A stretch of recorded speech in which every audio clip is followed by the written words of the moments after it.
These Wall Street guys. You see what they did to this country? They stole from everybody. Hardworking people lost everything. And not one of these douchebags went to jail. The game is rigged, and it does not reward people who play by the rules. It's like robbing a bank, except you get the keys. Are you in? Hello everyone, and welcome to the Moviescramble podcast. In a change to your regular proceedings, it is me, Mary, who is taking charge of things today. God help you all. But of course, I am joined by the ever lovely Thomas and John. How are you both? I'm very good, Mary. Just to let everybody know, I am still here. I've not been ousted completely for the podcast. I'm still rebelling against this coup that's taking place, but yeah, I'm still here. I'm still good. Learning to live within the new regime. It's lovely.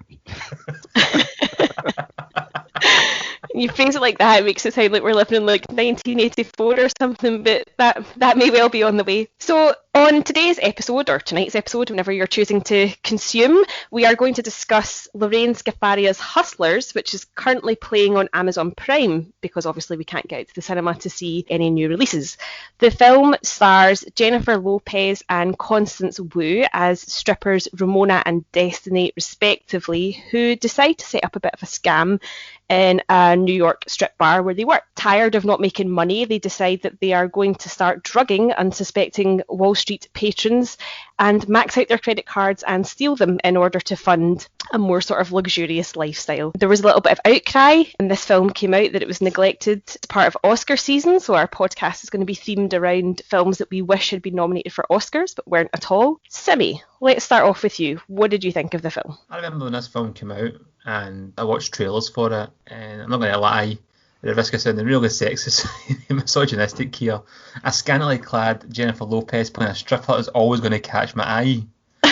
But the film, the trailers did nothing for me, and I thought, you know, if I catch it, I catch it. If I don't, I don't. I'm not going to go out my way to watch it. And I wouldn't have done so either in home video if it wasn't for the fact that we'd picked this to do the podcast on. And I liked this movie. I thought it was a lot of fun. I thought Jennifer Lopez was great in it, as was Constance Wu. It was very stylish. It was quite slick. It was a very easy story to follow. It was based on a true story, based on a magazine article. And yeah, I just thought it was quite a fun, almost like crime caper. And I came away with it thinking, yeah, I quite enjoyed that, but I didn't come away with it saying it was robbed in any way by the Oscars. I'm not surprised it wasn't in contention. But yeah, I did like it. I thought it was pretty good. John, your thoughts, your initial reaction to watching it? I was close to Thomas's views on this film with a couple of caveats. I enjoyed it to begin with. I thought the initial build-up of the film was very good.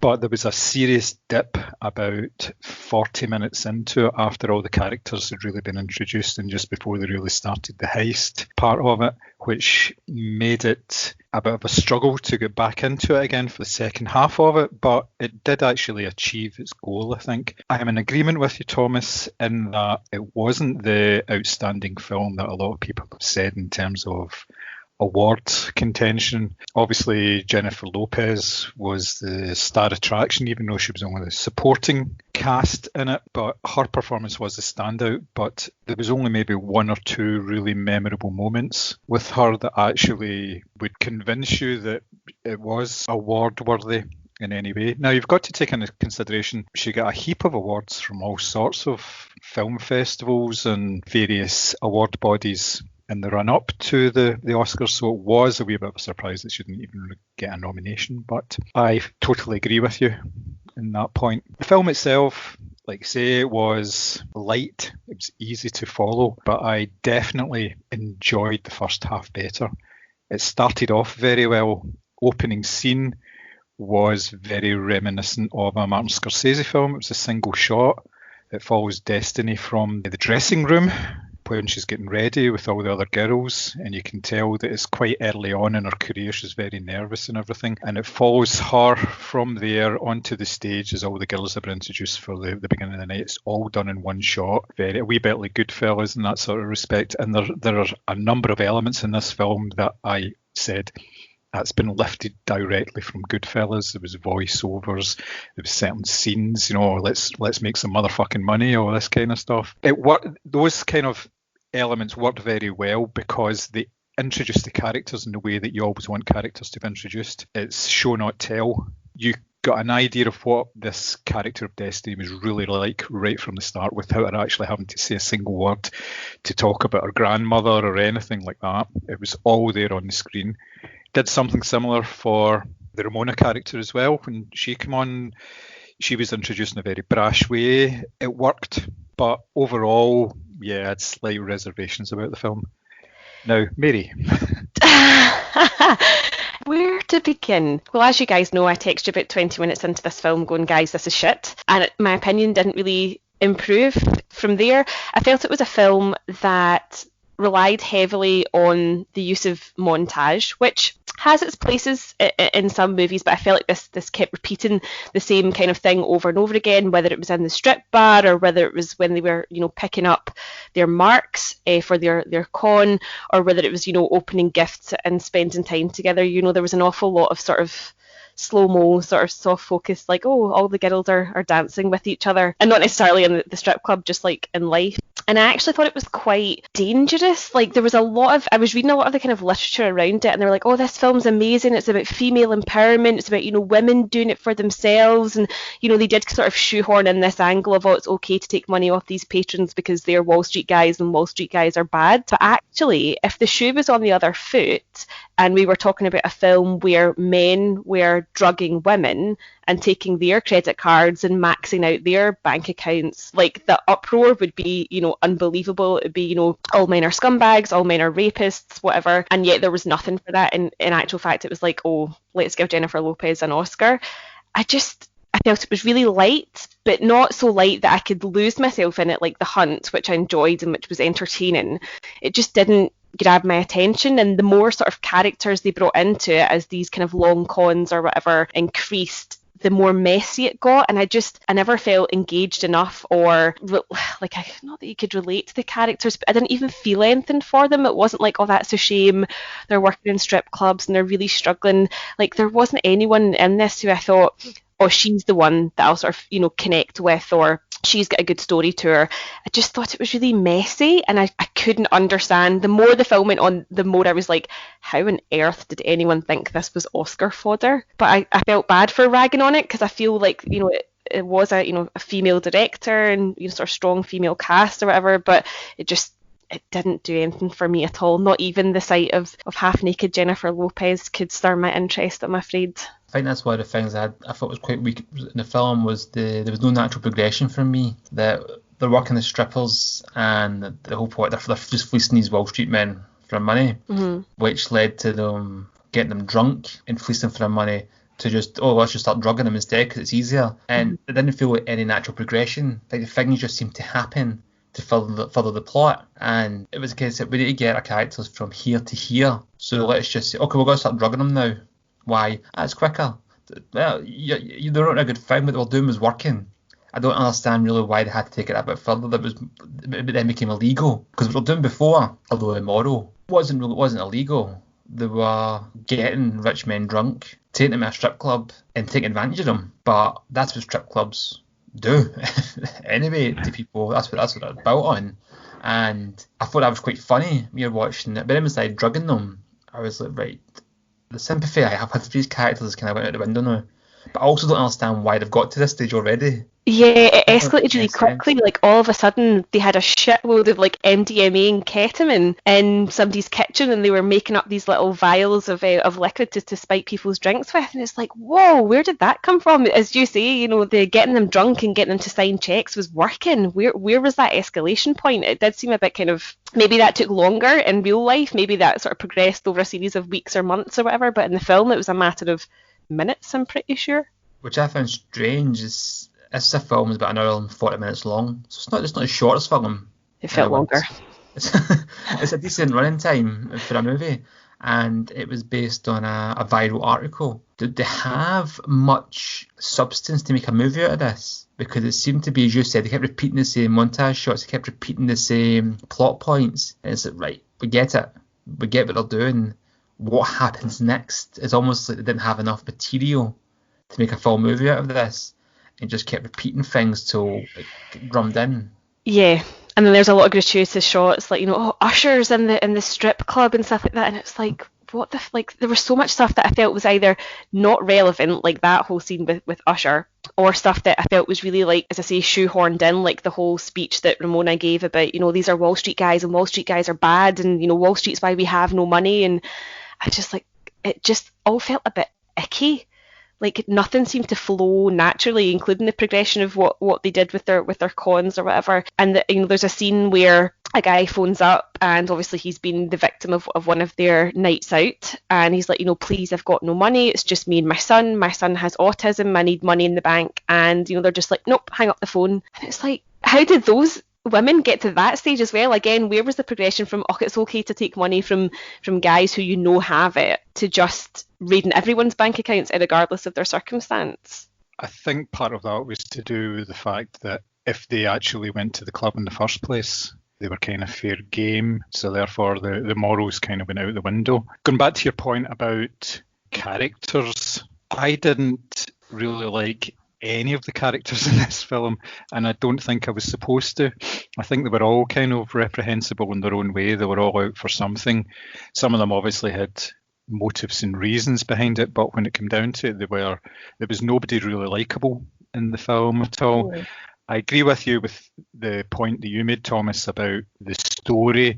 They had to introduce the element of the magazine article, or the Vire article, I should say, getting produced as well, to almost to kind of pad it out and to give it a wee bit of structure and a wee bit of a flow to it as well, just because otherwise it would have just been really quick and it would have been a little bit disjointed as well. It's interesting, John. I do agree with you that the characters weren't likeable and there wasn't really much to sympathise or even empathise with them. However, I don't think that was intentional. I think we were supposed to be rooting for them in a way, because they kept painting the Wall Street as the bad guys. It was like, these are bad men, these are bad, these are like spending money in strip clubs that actually have firemen's pensions and stuff. And I kind of bought into all that because the Wall Street crash is still very fresh in our minds, and it is very difficult to feel sorry for these guys getting fleeced off a bunch of strippers. But that didn't necessarily paint them as the goodies by default, although I think the film tried to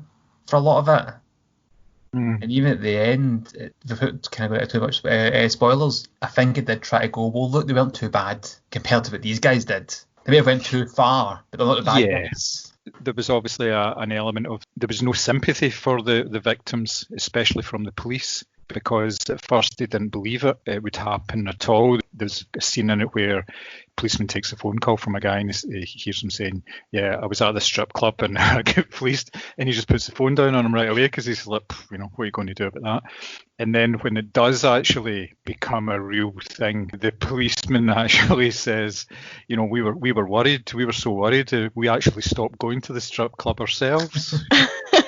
Yeah, okay, I'll give you that. That one line did raise a chuckle. I think for me, and as I say, if the shoe was on the other foot and this was a film about men doing these things to women, the uproar would quite rightly be rather large. For me, this film didn't just take, Wall Street men are bad.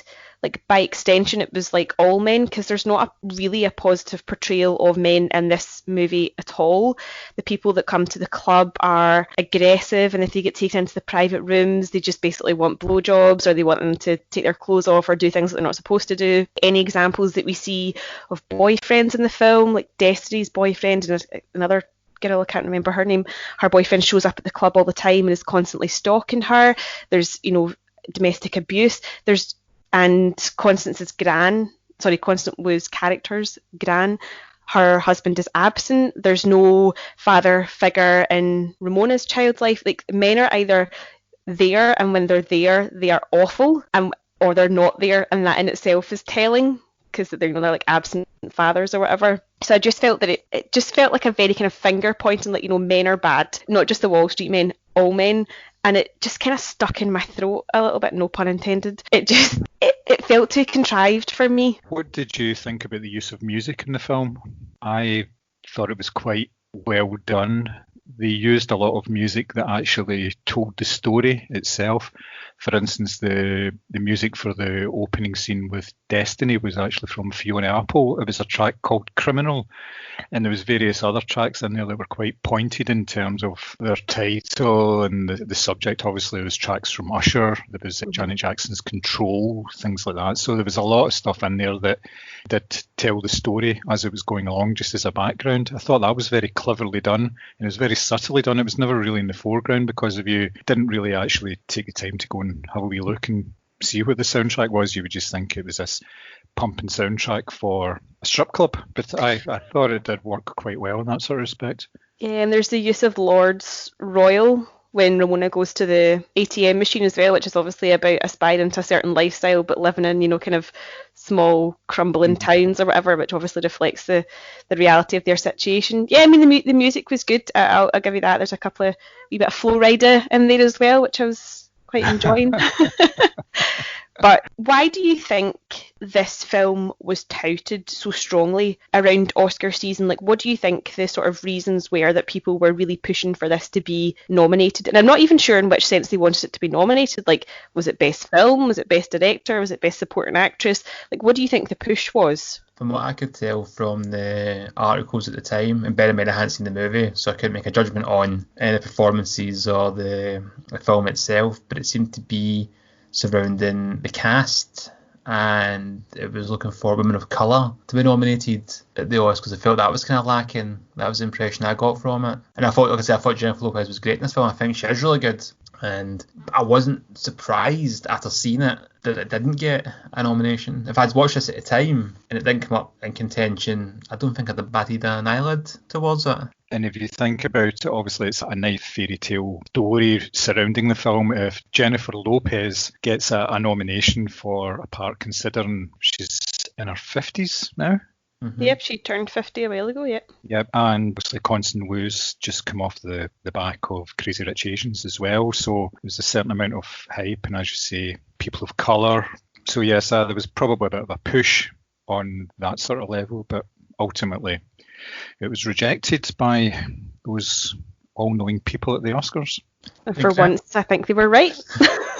Granted, I may have actually missed this in the timeline, the narrative, but I didn't see any push for this at awards season until after the fact. Complaints that it hadn't been nominated. Yeah, it was almost a sort of complaints about omission as opposed. I mean, the lists of these are probably circulated well in advance, but it was almost like complaints about omission as opposed to a campaign to push for it to be nominated, I suppose. I'm not really sure if any of the people that were pushing for it had seen it, or if they'd just gone, oh, do you know what? There's loads of women in that film. That should be nominated. And this is where I get a bit grumpy about because I'd rather see a film where there was a strong female-led cast and it was actually decent, as opposed, because even this in itself is just like, oh well, they're strippers. It's like, can we have a film where women can keep their clothes on and also be Oscar nominated? That would be lovely. Crazy talk.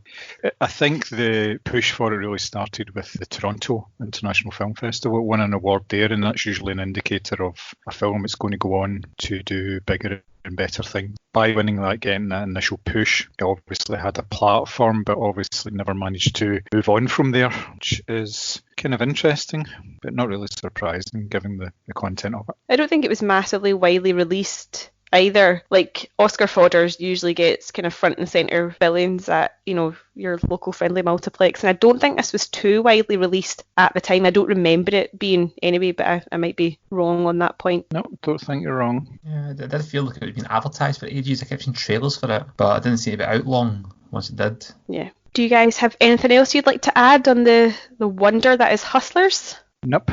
I'm spent with that and with regards to that. The film, do you want to deliberate any more on Jennifer Lopez's skills on the pole? Yeah, the good people of Malaysia didn't get a chance to see Jennifer Lopez's good skills on the pole as the film was banned for excessive obscene content. Really? It's a film about strippers. What did they expect? Oh, well, do you know what? Actually, that's done the good people of Malaysia a service. They don't need to see this. For anyone that is listening that is intrigued, Hustlers is obviously playing on Amazon Prime just now. And as we intimated, the film did kind of receive a bit of a push towards, why wasn't it nominated for an Oscar? And that got us thinking about several of the films that we love that weren't Oscar nominated either. We believe unjustly. So we're going to chat about those in the next section of the pod. So my first pick of films that were not Oscar nominated that should have been is 2017's You Were Never Really Here, which was written and directed by Lynn Ramsay. I can't believe this film actually was overlooked, because I actually think this is a better Joaquin Phoenix performance than he gave in The Joker. The film basically tells the story of Joe, who's a kind of traumatised war veteran who now makes a living by recovering stolen or missing children. And the whole film is just this really tense 90 minutes of violence and fever dream, and just really, really atmospheric, kind of sweeps you up in this sort of character who's a bit of a mess and kind of falling apart, but ultimately you are kind of rooting for him because his task is a good one. He's going to find children that have been stolen from their parents or have gone missing. Joaquin Phoenix is this sort of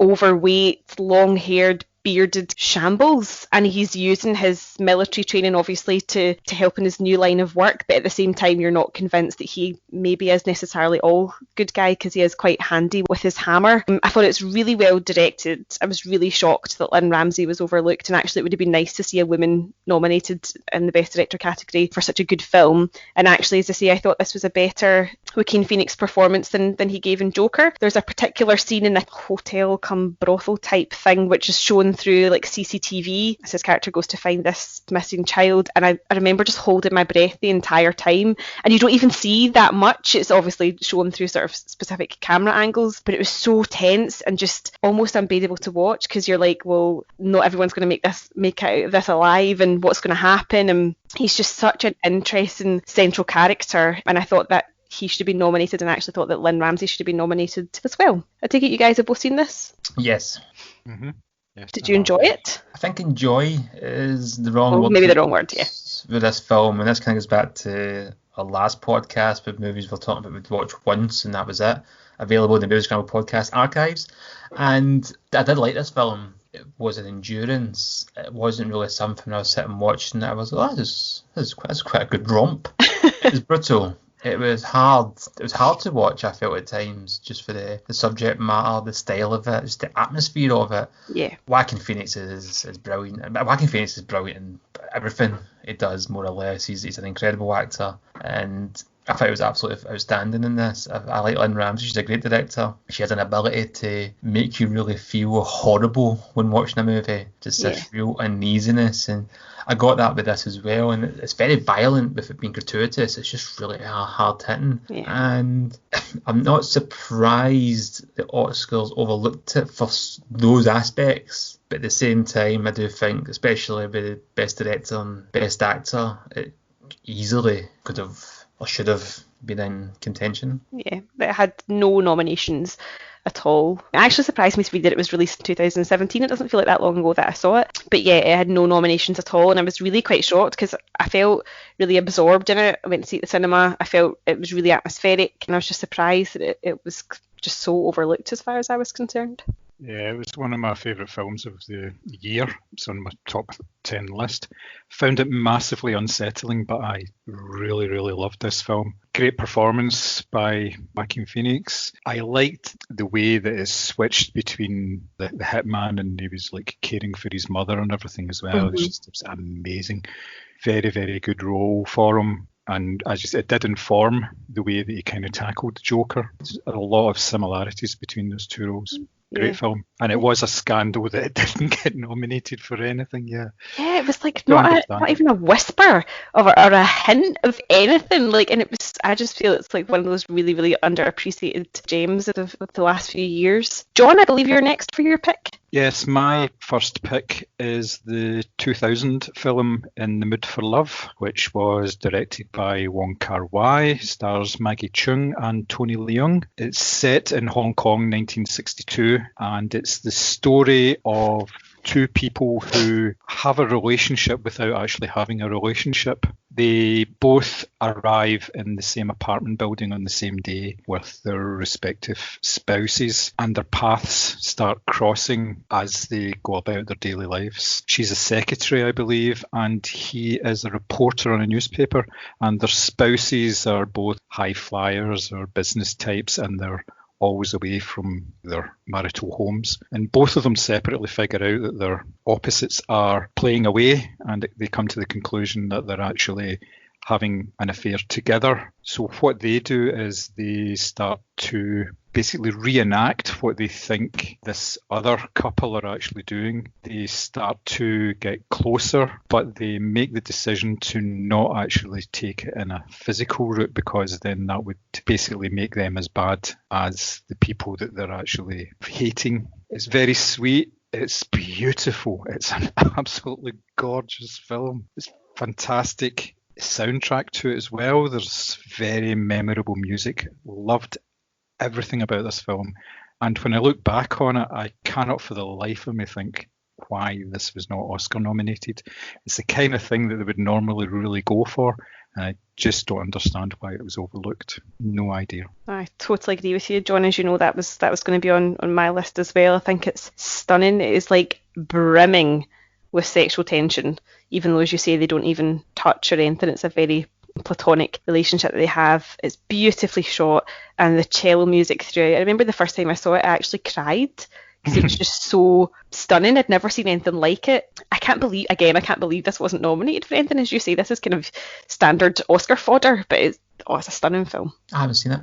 It's quite hard to get a hold of. I've tried to get like DVD copies of it a few times. It's quite hard to get a hold of. And it would help Thomas obviously with a 6 or a 7 in the title, then it would probably be more appealing to you. In the Mood for Love 9. Give me the sequel when it goes in space. Simi, your first pick? I went with a 2007 film by David Fincher, Zodiac. It stars Jake Gyllenhaal, Mark Ruffalo, and Robert Downey Jr. It tells the story of the manhunt for the infamous Zodiac killer, a serial murderer who terrorised San Francisco Bay during the late 60s and 70s. He would taunt the police with letters and clothing and riddles and ciphers and clues to who he was, and he was never found. To this day, he's never been found. This film made it to many critics' top 10 lists that year. Only 2 other films featured more: No Country for Old Men and There Will Be Blood. Bong Joon-ho has it in his top 10 lists of all time. It's an incredible movie. It's so drawn out. It's very stylistic with David Fincher. It's got that look of a David Fincher film. It's a very gripping detective drama. It's gritty, it's stylish, it's slick, it's brutal, it's got great performances. It was also Downey Jr. This is before Iron Man as well, kind of showing that kind of comeback trailer was on before he really exploded back in the mainstream. But it didn't get so much as 1 nomination at the Academy Awards. And it was interesting because when I was looking at this, I thought, I'm not surprised this didn't get anything. Then again, maybe there's something against Fincher, and I went back and looked at 7. Even 7 got a nomination. Granted, it was like for best editing or something, but 7 got a nomination, and Zodiac was in total overlooked. And Fincher was a name by this point. It's very, very established as one of the greatest directors of his generation, and they just didn't get care when it came to the awards, which I found was very interesting and disappointing. Have you seen this movie? I have not. I have it. You'll be unsurprised to learn I do actually have it sitting on my shelf, but I've never watched it. It's one of these ones that's always on the list, but never seem to get round to it. But based on your description, it's probably going to jump up a wee bit now, I think. If you like David Fincher, I think you'll like this movie. Yeah. I've need to go back and watch it again to say it's his best movie, because I haven't watched it in a long time. It came out in 2007. It's arguably his most complete movie. Have you seen it, Mary? This is confession time. I watched it once and fell asleep. And do you know, funnily enough, Chris always goes on about how amazing this film is, but I think because my memory of it is, I fell asleep, so it can't have been good. But perhaps it's something I need to revisit, because I do like David Lynch 7. Like 7 is one of my all-time favourites, so maybe I should go back and revisit. Definitely. And the thing about Zodiac is, it's a very unique detective story. Because, no, this is not mean to be a spoiler, they never catch him. Yeah. He finds himself, well, how can this film be any good when there's no payoff to it? Except there is a payoff. I won't spoil that for you, but it remains gripping, and it's a cat and mouse hunt where you never really see the mouse. All the focus is on the cat, the detectives. It's all about them. It's just so massively done. Jake Gyllenhaal's great in it. Mark Ruffalo. I love that guy in anything. I think he's an incredible actor. Great cast. It's a great cast. So it's a potent cast of Anthony Edwards, Brian Cox, Elias Koteas as well. And Chloe Sevigny. It's an outstanding cast, brilliant film. Just like I say, it looks like a Fincher movie as well when you're watching it. And yeah, I find the film is very underrated in the grand scheme of things. But if you watch it, you can kind of see where it ticks all these Oscar boxes. Yeah, and I'm surprised that you're even saying that Seven was only nominated for Best Editing. I think it was Does the Academy have something against Fincher? Watch this space. We've cracked one of Hollywood's greatest mysteries on the podcast, guys. My second pick, and again, I was surprised to find that this was not Oscar nominated at all, and it's kind of ties on nicely with my first pick, is 1982's The King of Comedy by Martin Scorsese, directed by Martin Scorsese. And for me, the first time I saw this film, I felt like it was like childlike wonder when I was sitting watching the screen. I just couldn't go over it.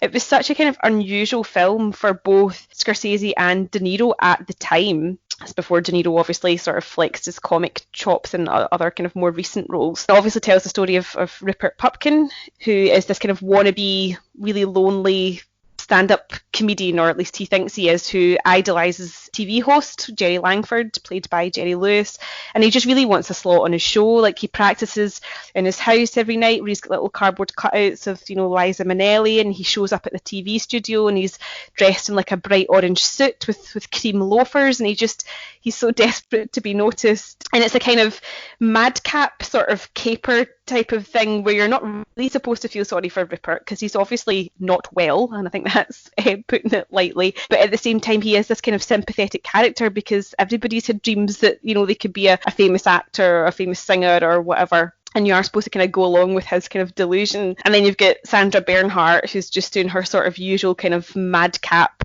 crazy comedy. I mean, there's a scene where she's got Jerry Lewis tied to a chair and she's wearing this negligee, and it's all a bit crazy, and I really loved this film. I thought it was really different for Scorsese and De Niro, and there's obviously major overtures towards this film in The Joker as well, and cleverly casting De Niro as the TV show host in that movie. But I'm surprised that, again, there was just nothing.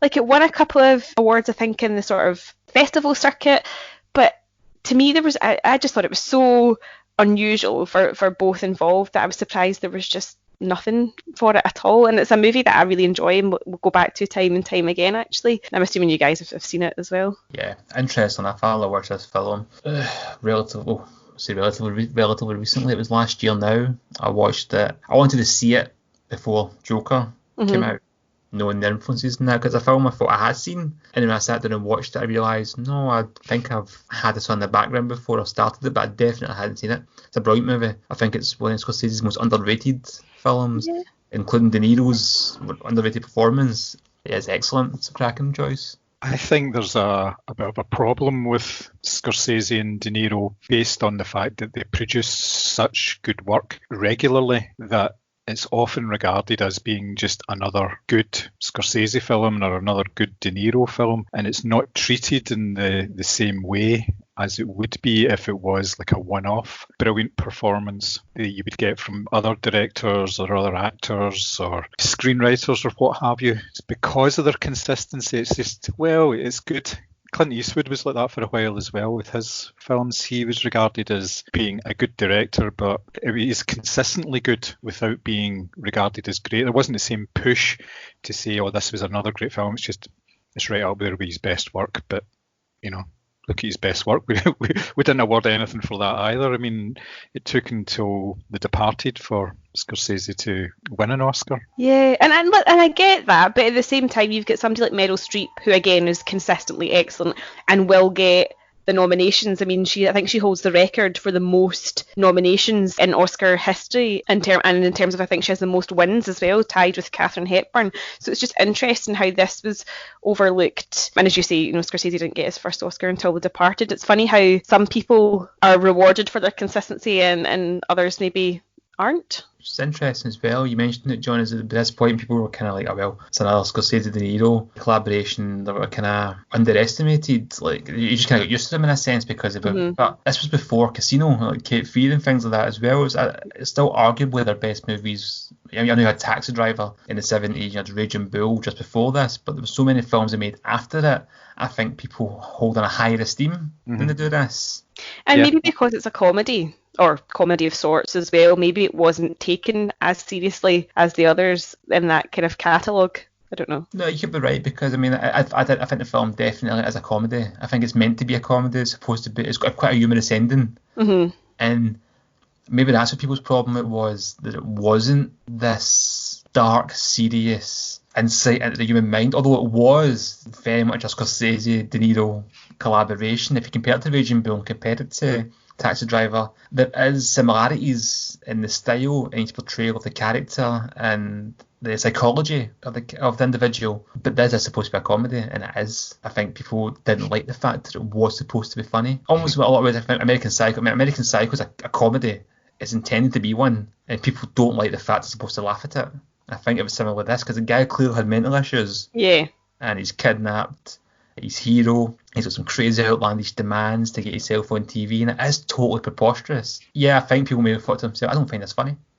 Yeah, or maybe just didn't take to the character, perhaps. Yeah, it's an odd one. It's kind of one of those ones that I think is genuinely quite underrated. John, your second pick. My second pick is the 1958 Orson Welles film. This is a film that, well, basically, it goes without saying, if it's an Orson Welles film, it would be a troubled production, and there's obviously a real problem actually getting it out into the screens in the first place, but I'll come back to that in a moment.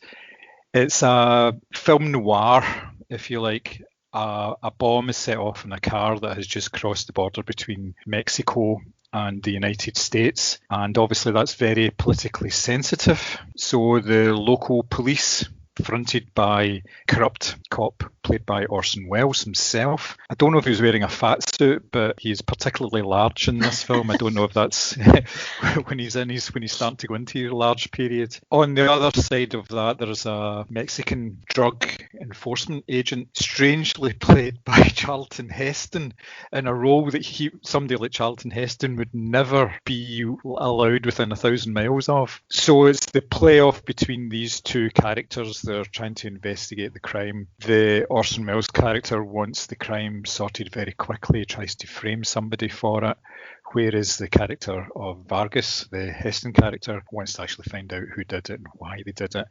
And it's a bit of a cat and mouse game involving elements on both sides of the border. It's a really, really cracking film. Again, as I said, it was beset by problems. Orson Welles saw this as being the film that was going to launch him back into the big time. Unfortunately, after it was finished, the control of the film was taken away from him. There was major cuts made to it. It was taken down to a 93-minute runtime, which Welles was not happy about. He wrote basically a book. It was 58 pages of notes that he handed over about what changes needed to be made in order to restore the film and take it back to its former glory, which was promptly ignored. So therefore, the film was released in its original cut. Sorry, I should say not its original cut, the cut that the studio had put out. It was liked, but it didn't gain any traction in terms of real popularity or any sort of award success. It was only later on, when the film was restored, taking into consideration some of the notes that Welles did actually produce, there was a longer version of it. I think they added about 20 minutes of footage to it. It's just an amazing piece of work.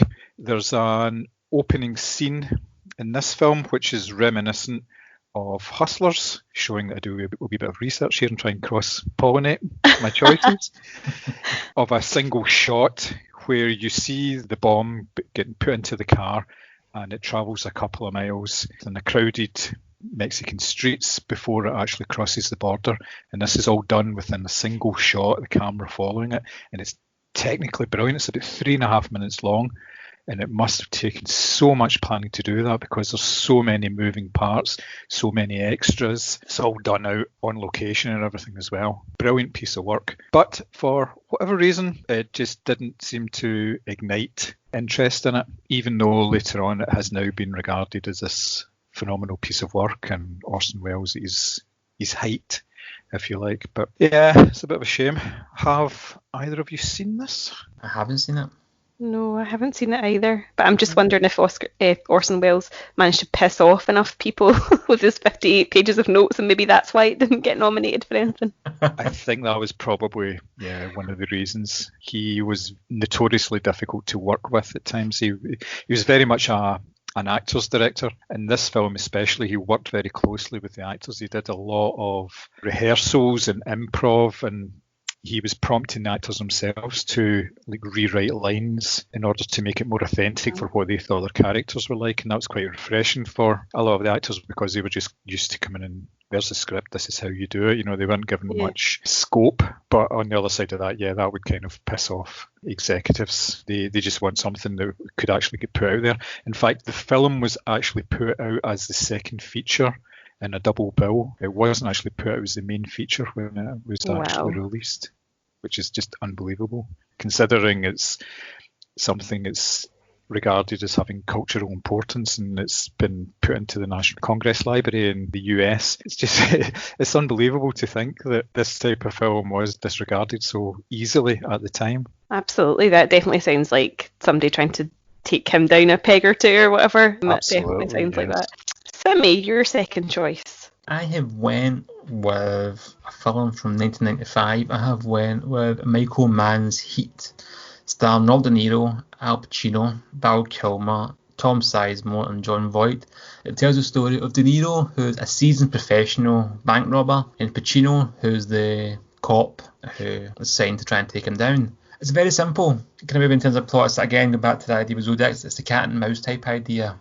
You've got the haggard detective, the seasoned bank robber on a collision course. This movie is actually a remake of an unproduced TV series, and the pilot was reworked as a standalone TV movie called LA Takedown. But the movie had a decent budget behind it. Michael Mann, very big director, and it was the first movie to have De Niro and Pacino on screen at the same time. They both starred in The Godfather Part 2, but with De Niro playing the younger Corleone.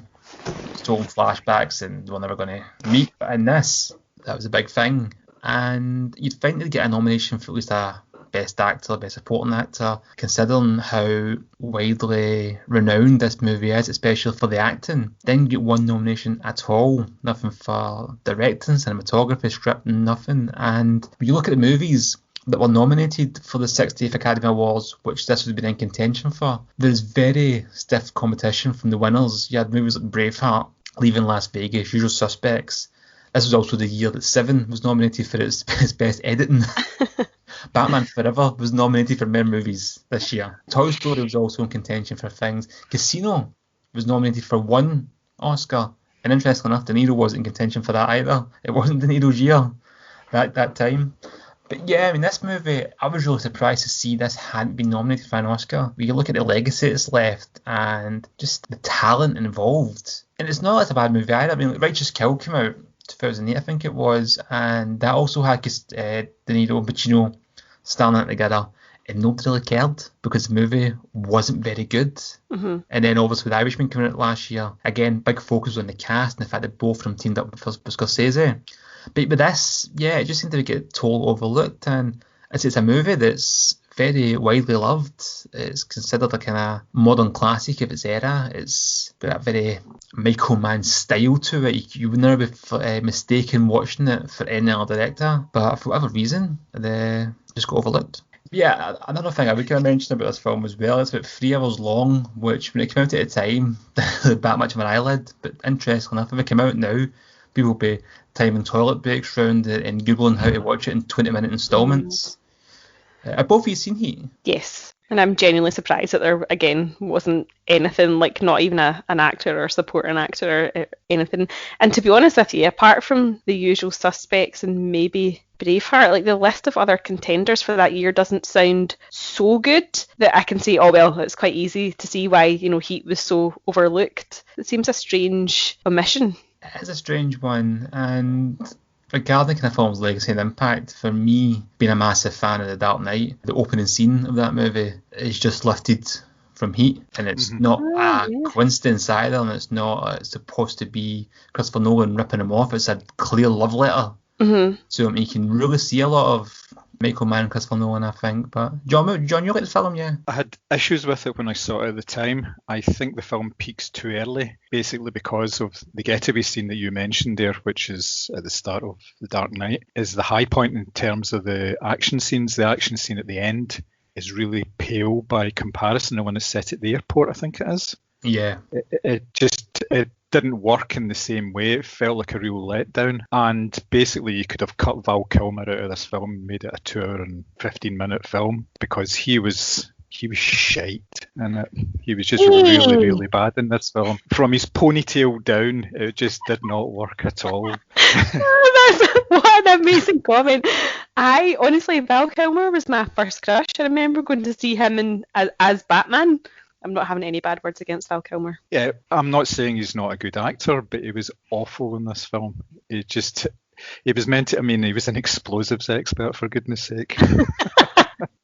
Maybe he just got so nervous because he was working with De Niro and Pacino. Well, he kind of did get shown up a wee bit by the other talent on screen, but I thought he could have been gone, and it would made not. If you think about it, see if you watch that film without him being in it, it wouldn't make any difference to the film whatsoever. It could just be someone, where's the explosives guy? Oh, he's away to get the stuff, rather than him rocking up with his tight jeans on and his big hair, looking for detonators, that kind of thing. You don't need this. Get back to the real actor. Oh, I really want to watch Heat again, just so I can see the ponytail. That's amazing. That's the thing with this movie. Like I said, it's kind of considered like a modern classic. It's not one of my favourite movies. It's not a film I've got a particularly massive amount of love and admiration for. But I'm very surprised it didn't get nominated for an Oscar, especially when you look at the two lead actors and the fact that it was their first on-screen performance against each other. And yeah, like I say, it just really surprised me that this hadn't been nominated. Yeah. More so than Hustlers, to be fair. Yeah, same. You would have thought at least one or the other would have been at least in the running, just based on that scene where they're sitting in the cafe. Yeah. It's just a masterclass, really, isn't it, in how to play off of each other. It works very well. Curse of Val Kilmer, I'm telling you. That's what did for it. Batman Forever got a good few nominations that year. Yeah. Island of Dr. Moreau, not so many. Starting to feel like you've got a bit of a vendetta against Val Kilmer. No, not at all. No. I must admit, I do, because he ruined the adaptation of Joan Espo's The Snowman.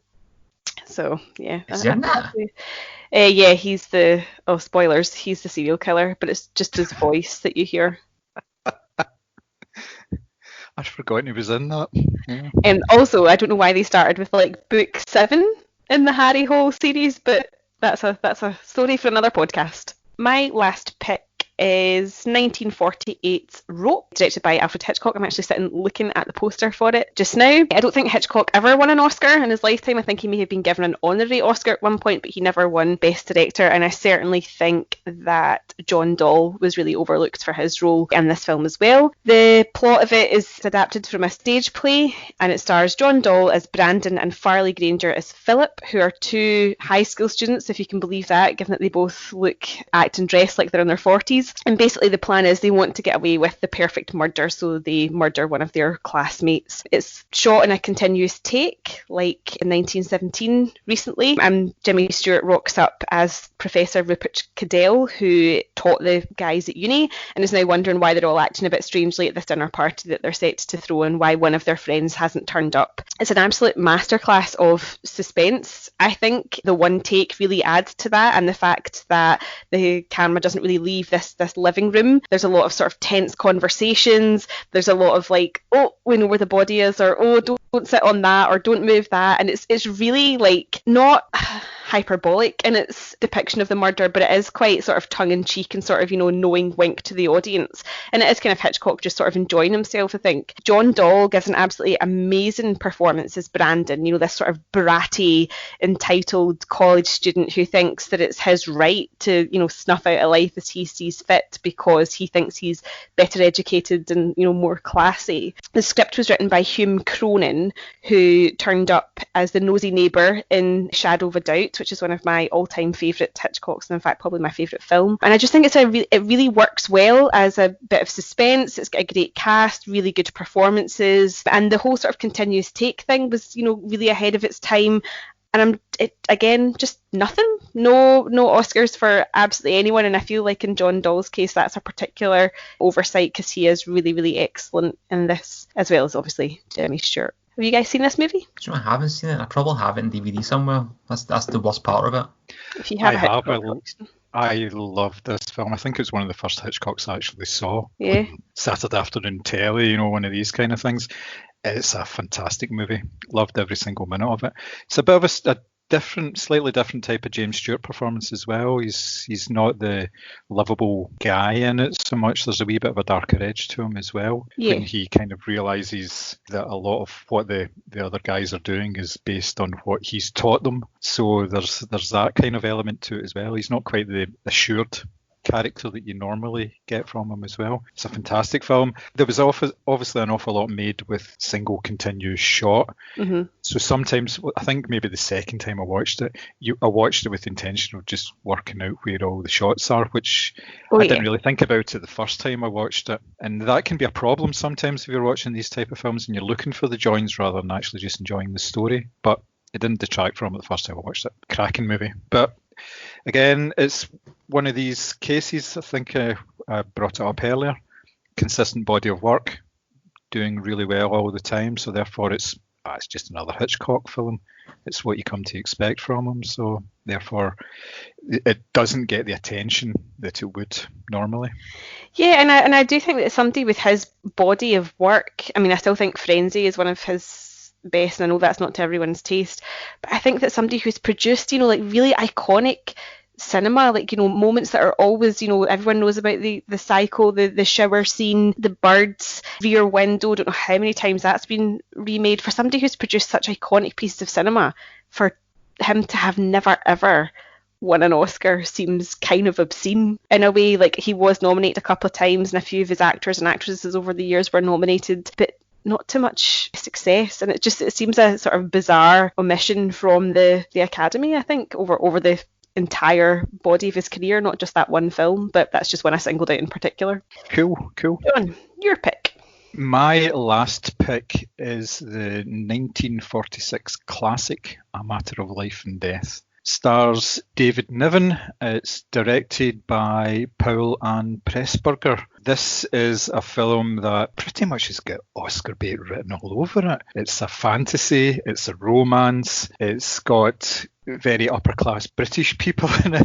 It's got Americans in it. Just a fantastic piece of work. Story behind it is an airman who is flying back across the channel after a raid against the Nazis. His plane is basically going down and there's nothing to do about it. There's no parachute, which I obviously thought was a bit of an oversight to begin with.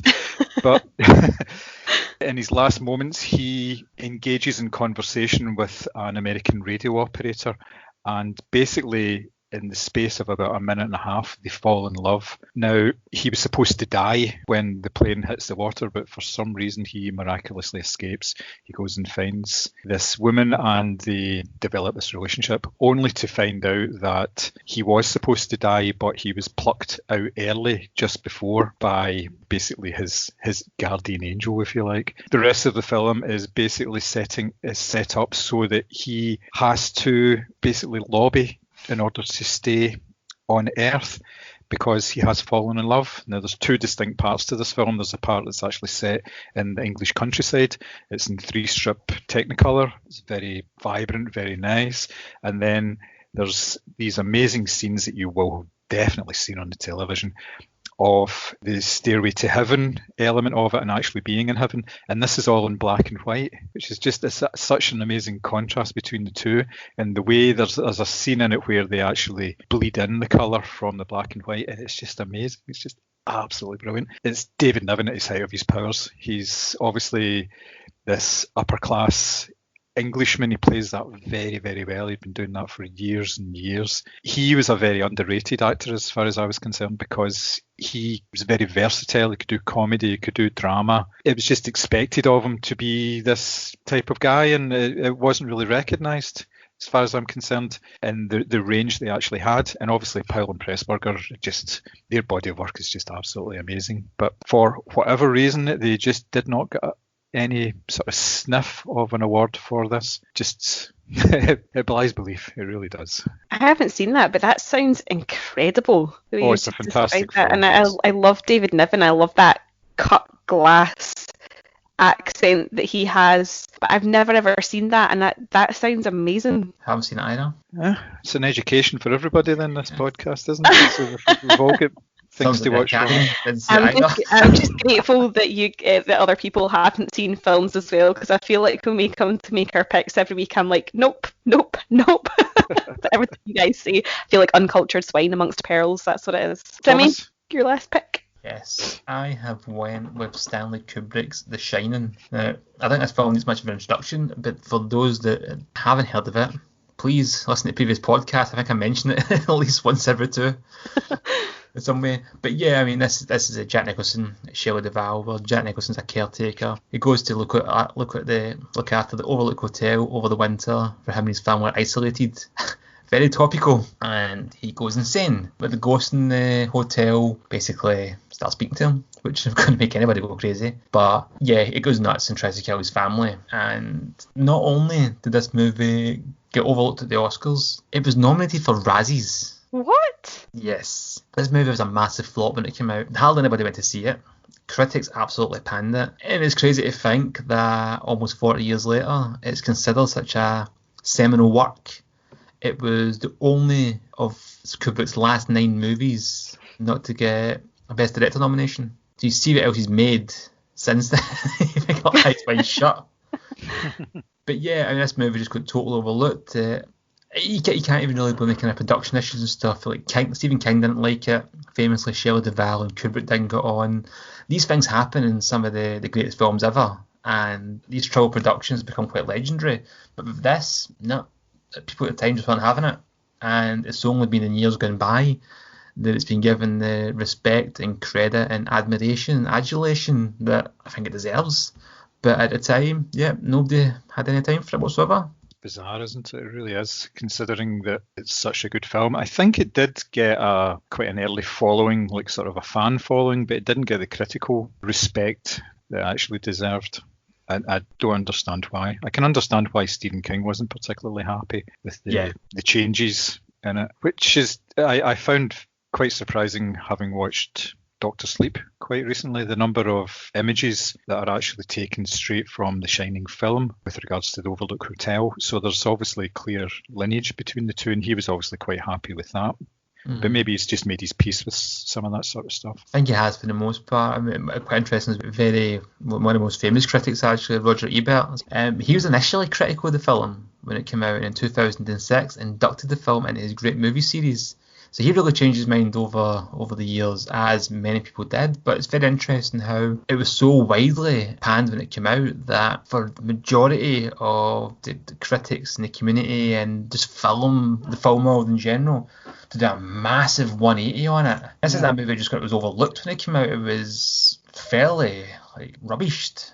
I wonder why that was. I mean, to me, it's a film that is extremely distressing. I feel like it really gets under your skin. Like, Shelley Duvall really gives me the heebie-jeebies from this film. Like, I find it very, very distressing. I wonder why it was, like, as you say, not just overlooked, it was actively panned. Yeah, I mean, kind of looking at some of the reviews from the time, the film was slow pacing. That's a strange one, because films at that time weren't actually cut every second and a half. They were saying the supernatural story showed frustratingly little rhyme or reason. The horrific images were overbearing and irrelevant. It just seems that the things people didn't like about the movie are the things they like about it now.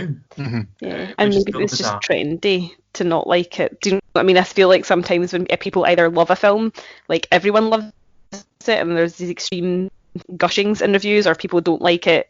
People like to, be part of a collective, don't they?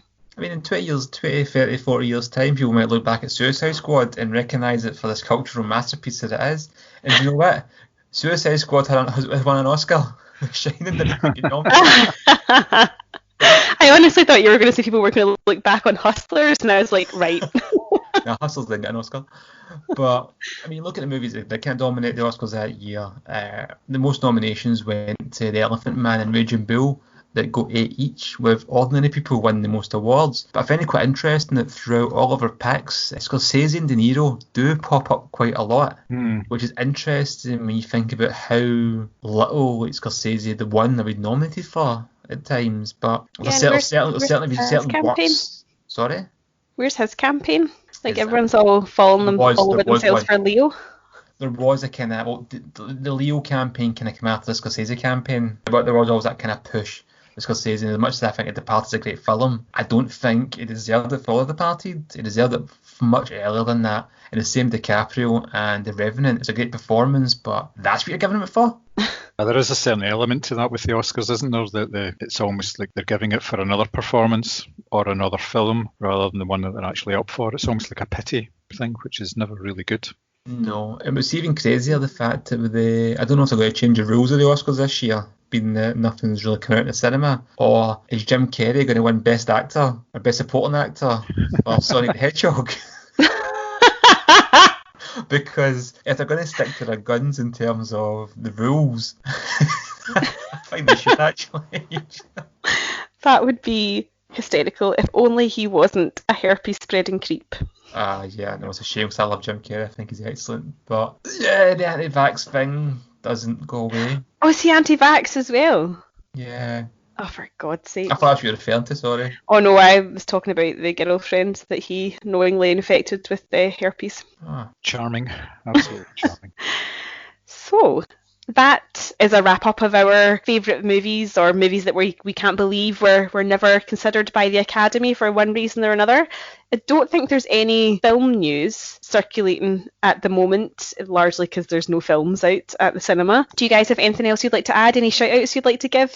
The only thing that I saw with regards to film news was the fact that pretty much everything is getting put back. Yeah. But not just put back a couple of months. There are films that actually get put back for a whole year, like Fast and Furious is put back a year. There's all sorts of things that is 11, 12 months. It's really crazy. Now, the Fast and Furious one makes sense because that's just filled the slot that the next Fast and Furious film is supposed to be in. Mm-hmm. But there's films, obviously the Bond film is put back to November. Top Gun is December. Yeah, it's going to get very, very crowded. Yeah. Next year. And perhaps it won't because the films that were supposed to come out then are obviously going to get delayed as well. It's going to be an interesting time because at some point there's going to be a cut-off where films that were in production just now or were due to be in production just now were supposed to be getting released. So there may be a bit of time where there won't actually be the films for them to show, depending on how long this lockdown goes on. If this goes on until July, there are films that would be in post-production just now, getting ready for July release, and there's going to be nothing there for them to show. I mean, if this goes on until July, I'll be doing my best Jack Nicholson impression. I can't do this till July. It's very, very boring. The only thing that's kind of popped up here, do you need Denis Villeneuve?